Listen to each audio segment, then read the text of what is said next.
Because that's a really big deal for me. That's something I like to talk about a lot. The military community to me is shockingly free. Marah Lago has lived 3 lives in one corporate powerhouse, award-winning entrepreneur, and now a driving force behind one of the most impactful creative movements in the military space. I had no idea how creative everyone in the military is. Problem solving, the nimbleness. My husband, I think, deployed 11 times in his 20 years. So like all the places he's been and all the things he's done, everyone I've met is like that. What's up, everybody? This is reinvention. I'm back with another edition of the Milpreneur Podcast, brought to you today by Synergist. Synergist is your scalable operations company that helps you grow exponentially faster at a fraction of the cost. Go check out synergist.com for more details. Also, while you're at it, make sure that you click that like button and subscribe to new episodes coming out every week, twice a week for the Milpreneur Podcast. Today, I'm super excited to have on Miss Marah Lago of the Military Creator Conference. Marah, how are you today? I am great. How are you? It's nice to see you.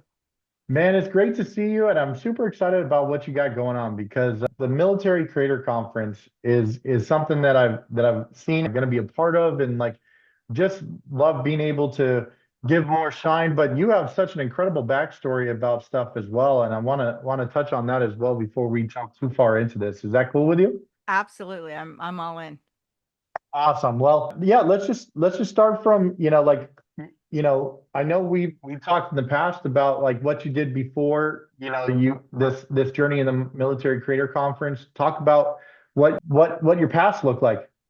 Yeah, so since I came to Military Creator Con, part of that was because of my marriage to my husband, who's a retired Air Force combat veteran, and I met him in 2021 in January, but obviously my life was a lot longer before that. So I started in corporate America. I think I told you then I worked in mergers and acquisitions and management consulting with Ernst & Young. And I was also the vice president of human resources for Krispy Kreme Donuts. And I always joke that I loved Krispy Kreme Donuts culture. Just loved it. It was great. Enjoyed myself. Was a super good spot for me. But corporate America really wasn't my place. It really wasn't for me. At the time, that glass ceiling for women was very real. It was a genuine thing. And I was a little too forward, a little too bold, a little too, why do we do it this way? That I've got a better idea kind of person. That really wasn't necessarily encouraged back then. So I started my own business. My first entrepreneurial experience was basically a boutique ad agency. And I did all the work for Sony Pictures, MGM, the Hollywood Bowl Museum, all the pre-production for that. I think my name's still on a plaque there. The LA Times, I did their executive lunchroom. I basically did all kinds of stuff, including Sizzler International's menu boards. So if you remember Sizzler, like the steakhouse kind of thing, they had these menu boards and they were, a longtime customer of mine, and they ended up going bankrupt. So they owed me a good sum of money. And because my margins were narrow and I didn't know, frankly, a ton about being an entrepreneur, which there's always something to learn. I feel like there's Right. always something you can learn. My margins were just too narrow to survive that. So I went belly up. What I took with me was an award for Who's Who of International Entrepreneurs, which was a kudo for me, but that's what I took away from that. And not long after that, I met my ex-partner, and I had been for years designing jewelry, sort of just beaded crap, honestly, just for my own work, my own life and friends and whatever, just kind of stuff I wanted. And he and I started this sort of kiosk in a mall. This is how the whole thing started. And I didn't really like what we were producing. So I said, look, I want to kind of do a different line. So I started creating these one of a kind beaded pieces, necklace and earring sets, and they started selling for $300 to $500 a pop. Wow. And we started realizing like, hey, this, maybe we can make some money at this jewelry thing that we're doing. And subsequently, I went to a trade show. I ended up finding this really beautiful blue gemstone that I'd never seen before. And honestly, nobody really knew what it was. So it was this sort of unusual, rare gemstone.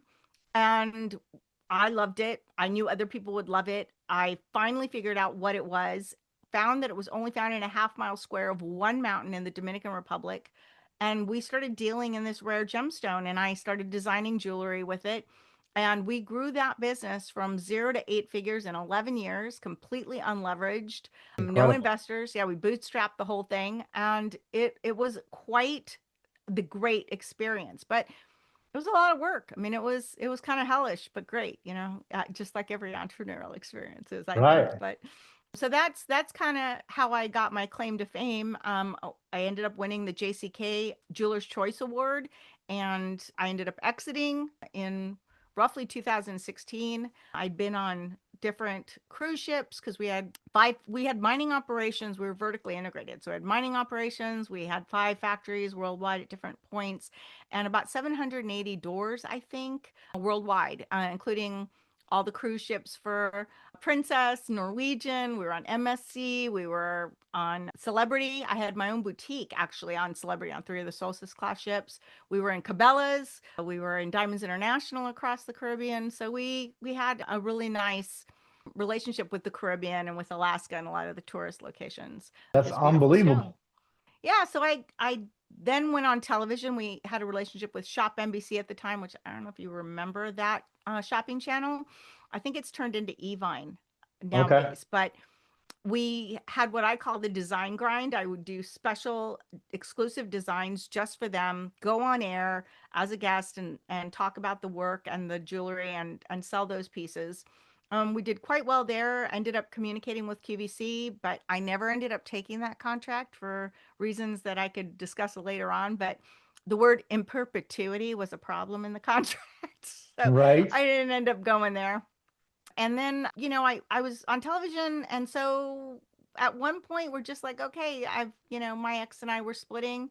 We just decided it would be best if he bought me out. And so he did. And after that, I went on to do a little bit of television with a different shopping channel, not specializing in Larimar, although I was sort of their Larimar specialist when they had Larimar on. And then I met my ex. I'm sorry, my current husband. He's God knows he's not my ex, my current husband. And James and I just sort of fell into a very digitally nomadic lifestyle. And I started loving the military community and had no experience in it before. I knew nothing about it. So I was a true civilian. And I feel like it is home. It's Yeah. just become part of my soul. And the veterans and the mill spouses I've met and the mill families, the Gold Star families have embraced me in a way that literally I'd never felt before. And I wanted to give back. And James had a conference already when we met in 2020. He had this conference called Military Creator Con, which you see back there, right? And the conference was like a 1 day event partnered up with a bigger conference, much bigger conference called Podfest. Have you heard of Hmm. Podfest? Right. Hmm. So he knew the founders really well, and we ended up continuing to build it as a 1 day event there, and have just gone out on our own for a 3 day event now in Arlington, Texas in April of 2026 and 2027. That's phenomenal. And it's so funny when you see like entrepreneurs that success leaves clues if they're going to be able to grow out what they're growing in. And you have showed every step of the way that you're going to be able to put these things at higher levels and grow exponentially all the way through. And so can you pull back the curtain a little bit on what to expect for 2026's Military Creator Con? Well, I'm really excited about it for a lot of reasons. So the big thing for me, is I love the sessions. I love the people we're bringing. We're bringing experts in all kinds of industries, and because Military Creator Con is all about creators and creatives and the military space and that mashup, sort of that collision. It's everybody that is a creator. So there's entrepreneurs that are creating businesses and building businesses and scaling them, like there's filmmakers, there's musicians, comedians, there's new media, all the people for authors and podcasters and YouTubers and TikTokers, and maybe there's a jewelry designer in there too. You never know. And what I'm excited about most is the community aspect. I say I go to the event, we create the event for the hallways, for the Right. networking.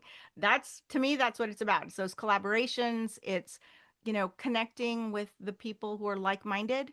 the people who are building something, who have new purpose, because a lot of the people, we do have active duty, but the biggest preponderance of our members, our attendees, is really veterans. So it's, finding purpose after service. It's all about, just kind of asking the questions and being transparent and not gatekeeping. It's a very genuine place to be. I think it's partly because of the heart of my husband and I. We're really about helping people to connect and to ask the tough questions. We do I've been on a couple panels. Like last year I was on a panel, and people asked me questions and I was like, oh, this is a tough one, so let me just share. Let me share where that came from. So it's good. It's great. I'm excited. I love it. What are you most proud about with this journey that you're on with the Military Creator Con?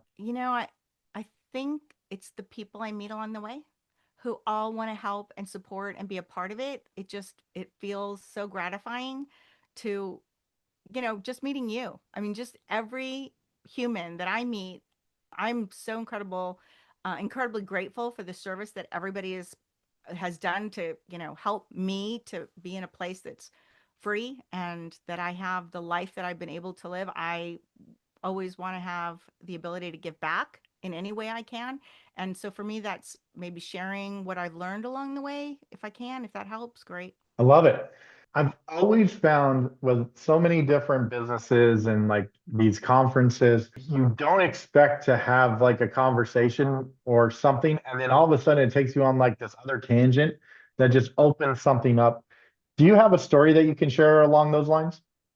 Well, we have a keynote speaker that came from, he's a civilian, but he is huge in Silicon Valley. Like he has 15 best-selling books, and he happens to have like bought and sold multi-million dollar companies. I think he exited just one of them for 30 million. He is the Wow. godfather, the pioneer of something called category design. So he's very well known, he's very respected, and I didn't realize he was extremely connected to one of James's friends who is actually edits his podcast and has for many years. And so that to me is one of those amazing experiences. I get to meet all kinds of people that blow me away. I'm small potatoes and I love it. Just Ye- being in the room, flying the. Absolutely. Has there been like, I guess since you and your husband have been working together on this, do you feel like there's been strategies or habits that you had to have, whether they, came from like that structure that the military brought to grow into what you're building Military Creator Con into? It's interesting you say that because that's a really big deal for me. That's something I like to talk about a lot. The military community to me is shockingly creative. Like I had Hmm. no idea how creative everyone in the military is. The problem solving and the nimbleness. And, my husband, I think, deployed 11 times in his 20 years. So like all the places he's been and all the things he's done, everyone I've met's like that. So I Yeah. find that super invigorating. That's something that I felt contributed to my success in business, was being able to pivot quickly, being able to see my mistakes, own them, move on, do something else, figure it out. And that creativity, in addition to woodworking and leatherwork and jewelry and filmmaking and all the other creative endeavors that they do, is something that has just made Military Creator Con spectacular and has taken me through to where we are now. The diligence, that's another thing. Everybody in the military operates at a higher level. Yeah. So, that their ability to make success out of nothing is, I mean, if you talk about the whole world and how many people are actually entrepreneurs, I think a larger percentage would be military because of all the creativity and their ability to kind of focus and get it done. Yeah. I want to say like of all small businesses, it's like 8%, but like we're only like 2% of the population. Yeah. I It's mean, it kind of crazy stat. And I yeah, think it it's just doesn't shock me at ingenuity. all. Yeah, it Yeah. doesn't shock me at all because the people I've met are all very driven. Yeah. And their passion, filled with passion. So to me that just is a recipe for success. And also to be fair, one of the things I always say is live fearlessly in business. Right. Calculated risks, you have to. If you're unwilling to risk, you won't be successful if you don't risk. So, 100%.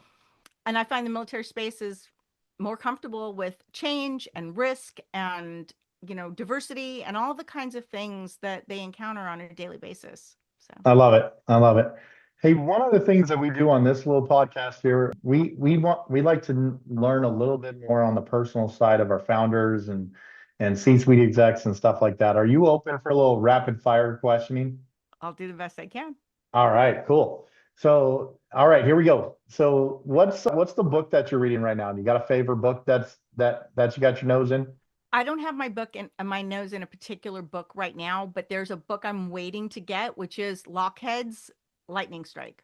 So I'm Nice. excited about that. I watch a lot of stuff, and Gary Vee is also somebody I'm really very tuned into. So Gary Vee's the man. I enjoy him a lot. So, very cool. shout out to Gary Vee. Exactly, exactly. Hey, let me invite him. Hey, Gary, if you get this, come to Military CreatorCon. We get to tag him in this video. Yay. Exactly. What was the first job that you ever had? Oh my Kicking God, it old I school. was 14. Oh my God, I so remember. I worked in the library, in the Beverly Hills Library, shelving books. Nice. Okay, very cool. Hey, do you have a bucket list travel spot you want to still go to? Absolutely. In fact, I have several. One of the places I say I absolutely want to go to is to Australia. I really want to. I want to check out Australia. The Do you Great have Barrier a Reef would be Great amazing. Barrier Reef or like Yeah. Sydney? Yep. Nice. For me, I'd like to dive the Great Barrier Reef. Like I feel like that would be a really bucket list thing to do. I love it. Are you an early bird or a night owl? I'm an early bird, and my husband's a night owl, so we cross. I dig it. I'll meet you at 2 p.m. Yeah, exactly. See you when I see you. Exactly. If you had one superpower, what would it be? To be fair, I've answered this question before. It's a weird thing for me. My favorite thing is languages. I speak two fluently, and I wish I could speak every language of the world that ever existed, that does exist, and ever will exist, because I'm all about communicating with people. So to That me, is it would cool. be having a full command of every language possible. Like the ultimate linguist. That would be dope. I would really like that. I'd be able to like walk in anywhere and just like strike up a conversation with somebody in whatever language they spoke.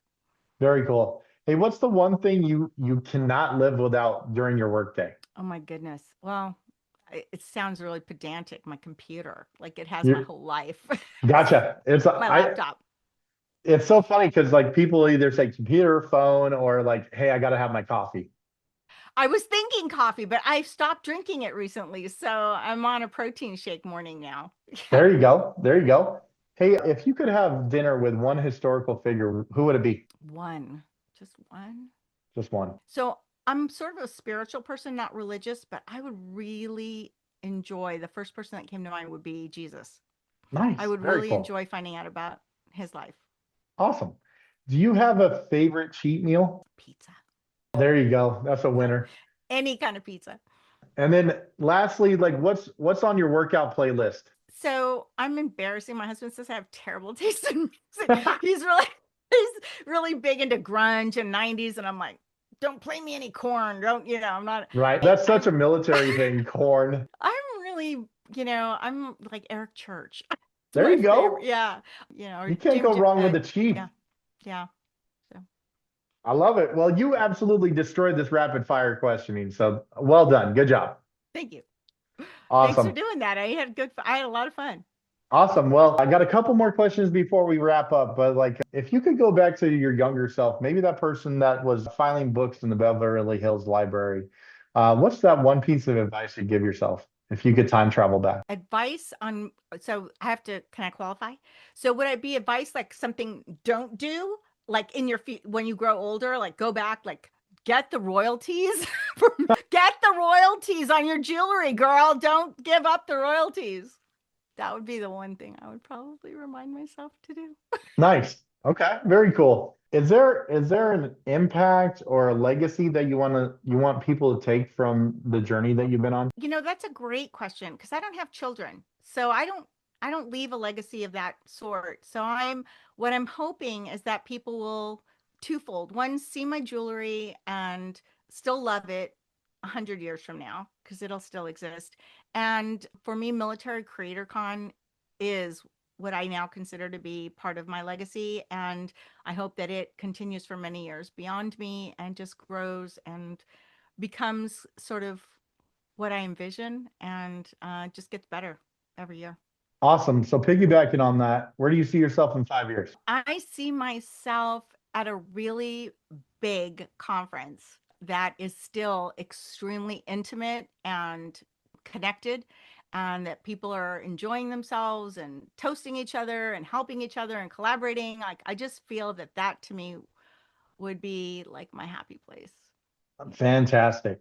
If people are interested in attending the Military Creator Con or getting a hold of you, and how can they reach out? Well, if they go to militarycreatorcon.com, since it's sometimes complicated, that con.com, then they can reach out right there, or they can absolutely email me directly, which is Marah@militarycreatorcon.com.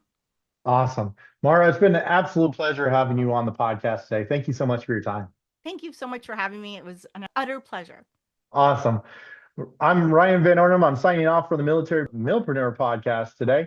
Thank you so much for your time. Once again, make sure you go check out our Synergist, our sponsors page, synergist.com, and make sure you like, comment, and subscribe. Go check back any other videos that we have coming out, and we'll stay on our, when you ring that icon bell, you get first access to those new videos landing daily. So till the next time, everyone, stay blessed and take care.